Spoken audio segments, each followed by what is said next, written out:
Salut à tous et bienvenue pour cette nouvelle critique express. Et aujourd'hui, on va parler non pas d'un film, ni on va pas faire une topo sur une série complète.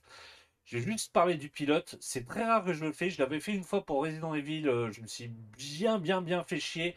Et là, bah, rebelote. Je me suis vraiment fait chier. Et on va parler du reboot de Code Quantum.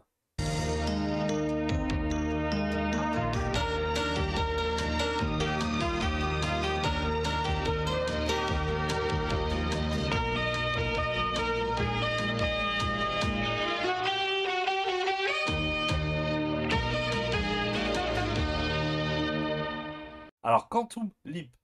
Club Quantum chez nous. J'étais obligé de mettre le générique parce que dans le remake, là, il n'y a aucun générique. Et franchement, le générique d'avant, il était trop bon. Quelle série! Mais quelle série! Alors, Code Quantum, c'est 5 saisons. Ça a été diffusé de 89 à 93. Et ça a été réalisé et produit par Donald P. Bellisario, que l'on doit Magnum, NCIS, Supercopter et cette magnifique série qu'est Code Quantum. Alors Code Quantum, moi je l'ai connu dans les années 90 avec les multi-rediffusions sur la 6. Et quelle belle série. Dedans, moi j'ai le duo. J'ai le duo Tim Stockwell et Scott Bakula. Et un jour, il a émis l'hypothèse qu'il pourrait voyager voilà, dans sa propre vie pour changer des choses. Ben ça va très mal se passer. Il va rester bloqué et il va sauter d'année en année. Et il va être aidé par un hologramme qui s'appelle Hal, qui lui est interprété par Dean Stockwell. Alors lui, il est tout juste mort mortel. Il est habillé, mais d'une drôle de façon, avec des couleurs très extravagantes. Il ne pense qu'aux femmes. Et il a un petit appareil, ce petit appareil dans la main qui m'a fait marrer parce que les bruitages français, ça faisait quand il appuie dessus en fait, il a communication avec Ziggy, c'est un grand ordinateur. Alors moi, c'est une super série que j'ai regardée des années, des années. Faut dire que les rediffusions sur la 6 m'aidaient à rester, moi aussi, bouclé dans un laps temporel. Je ne me rappelle plus vraiment, je me rappelle des derniers épisodes. Il y a quelques épisodes qui sont partis aux oubliettes, mais il y en a d'autres qui sont ancrés dans ma tête parce que c'est une série marrante, mais à la fois, quelquefois, beaucoup plus poignante. J'ai dans ma tête quelques épisodes, par exemple l'épisode dans la saison, il me semble, 2 ou 3, où il essaye que son frère ne parte pas au Vietnam. Cet épisode, il est tout juste mortel. Puis mélanger ça avec la musique de Bob Dylan, ça fait un épisode très poignant. Il y a aussi l'épisode de la saison 1, il y en a deux aussi que j'ai dans ma tête, dont un où il se retrouve dans la peau d'un noir américain qui conduit une vieille voiture avec une dame, une bourgeoise blanche. Et malheureusement pour lui, il va avoir toutes les contraintes des années 50-60 quand on est noir américain. Et ce qui est marrant, c'est que la première saison est sortie en 89, et quand cet épisode est sorti, quelques temps après, ben, il y a eu un film qui retraçait quasiment les mêmes histoires. Ça a été le film avec Morgan Freeman.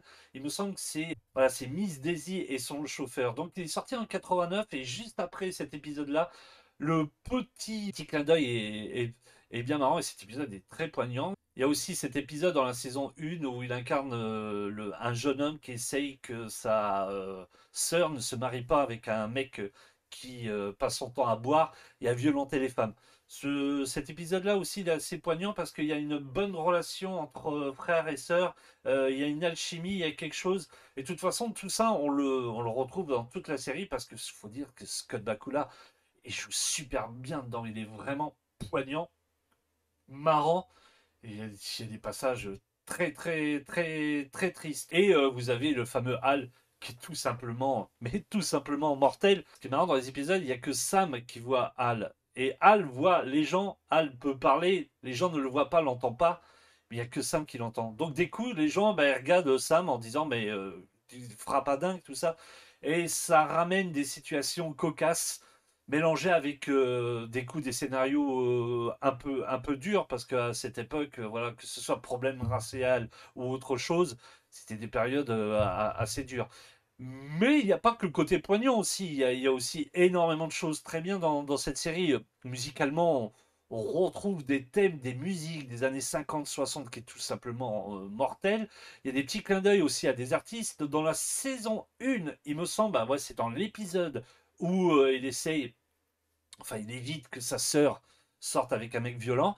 Il y a une scène où il est dans les WC et puis vous avez un petit noir américain qui sort comme ça et qui lui dit mais pourquoi tu parles tout seul? Alors lui, il faut qu'il trouve une technique parce qu'il était en train de parler avec Sam, avec Al plutôt. Il dit bah, non, je suis acteur, moi je. Ah, puis le petit noir il dit ah bah moi je suis danseur. He rocks in the treetop all the day long, hopping and a bopping and a singing his song. All the little birds on a jaybird street love to hear the robin go tweet, tweet, tweet, rockin' robin, tweet, tweet, rock, rock, rockin' robin, tweet, tweet, go rockin' robin, 'cause you're really gonna rock tonight. Tweet, I say rock, every little swallow, every chickadee, every little bird in the tall oak tree. The wise old owl, the big black crow, flop their wings singing go bird go, rockin' robin, tweet, tweet, rock, rock, rockin' robin, tweet. Viens Michael, on a une répétition. Il y a plein de petites anecdotes comme ça bien marrantes. Il y a un épisode aussi dans la saison 1 où vous voyez Buddy Holly qui commence une musique Piggy et qui a jamais la fin. Et là en fait Sam lui dit mais c'est Sue, essaye Sue à la fin. Et là il se met à chanter Peggy Sue. Mais il y a énormément de clins d'œil, d'anecdotes. Il y a aussi beaucoup d'acteurs aussi qui sont venus dans cette série. Je vous parlais de Jason Priestley qui est vu dans la première saison. Vous avez Tia Carrière, vous avez Jennifer Aniston aussi. Il y a des super guest stars qui arrivent dans cette série. C'est une de mes séries préférées. Voilà. Il faudrait que j'essaye de me choper un beau coffret. J'ai vu que en Blu-ray, ça n'existait pas vraiment. Il y avait un coffret DVD. Le format DVD pas top sur une grande télé. Après, l'image est vraiment sympa et l'audio est vraiment sympa aussi. J'ai vu qu'il était à une trentaine d'euros, mais le coffret n'était pas top. Ça fait juste une tour. On pose les DVD dessus. C'est vraiment pas top, mais il faudrait que j'arrive à essayer, si je trouve pas en Blu-ray, à me le procurer en DVD, parce que pour moi, c'est vraiment une super série. Et si vous la connaissez pas, je vous la recommande. Franchement, ça, c'est la première série. Alors vous allez me dire, mais attends, à la base, cette vidéo, c'était fait pour le remake. Alors on va parler du remake. Ben voilà, il n'y a rien, quoi. Il n'y a rien. Franchement, j'ai halluciné. Il y a une scène où deux personnes parlent dans une voiture. Le fond vert, vous captez aussitôt que c'est un fond vert derrière. C'est très mal fait, c'est très mal joué. On a l'impression de voir une série sur une chaîne de télévision en fin de soirée. C'est tout juste nul. Hal, il a été remplacé par une femme. Alors attention, il n'y a rien de misogyne. Mais la fille, elle aurait eu du charisme, ça aurait été good. Mais là, pas du tout. Elle joue très très mal, mais vraiment très très mal. L'acteur principal, ça va, il est beau gosse, badass, voilà. Mais il n'a pas le charisme de Scott Bakula, mais pas du tout. Alors après, vous allez me dire, c'est qu'un premier épisode, c'est qu'un pilote. Mais franchement, ça n'engage rien de bon sur le reste. Il n'y a pas ce côté nostalgique. Je regardais Code Quantum à l'époque, il y avait ce côté nostalgique des années 50, 60, la couleur aussi de l'image, le grain de l'image, tout, les musiques, les répliques, tout ça, c'était trop top, quoi. Il y avait un grand côté des années 50, 60. Là, d'accord, ils reprennent un peu plus récemment, c'est-à-dire dans les années 80. Franchement, ok, tu peux reprendre un truc des années 80 ou des années 50, 60, bien avant. Moi, ça me plaît. Mais il faut qu'il y ait quand même un scénario qui est dedans. Il faut quand même qu'il y ait une ambiance. Il faut quand même qu'il y ait des bons acteurs. Ce qui était dans l'original. Là, il n'y a rien du tout. Je parle même pas aussi de tous les interprètes qu'ils ont mis à côté. C'est incroyable. La fille qui incarne Al, laisse tomber. Après, elle a plein de collègues. Voilà, des collègues binaires ou non binaires. Ça, c'est un truc à mettre, c'est assez hallucinant. Et vous avez Ernie Hudson qui joue le patron.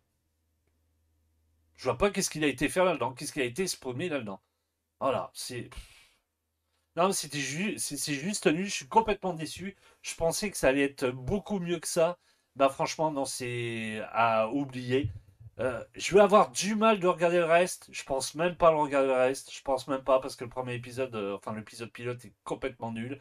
Alors ce que j'ai vu dans certaines rumeurs, les annonceries, croisez les doigts pour Scott Bakula soit présent dans certains épisodes, qu'on sache la fin entre guillemets du premier Code Quantum que je ne vais pas révéler parce que ce serait du spoil.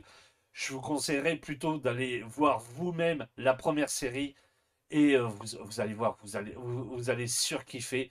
Ok, il y a 5 saisons, ok, il y a beaucoup d'épisodes, mais franchement, c'est mortel. Même si la fin est un petit peu controversée, mais voilà, je n'en dirai pas plus. J'ai pas envie de spoiler. Par contre, le pilote, bah allez faire votre propre avis, hein. Franchement, moi, c'est oublié. À oublier, mais vraiment vite fait.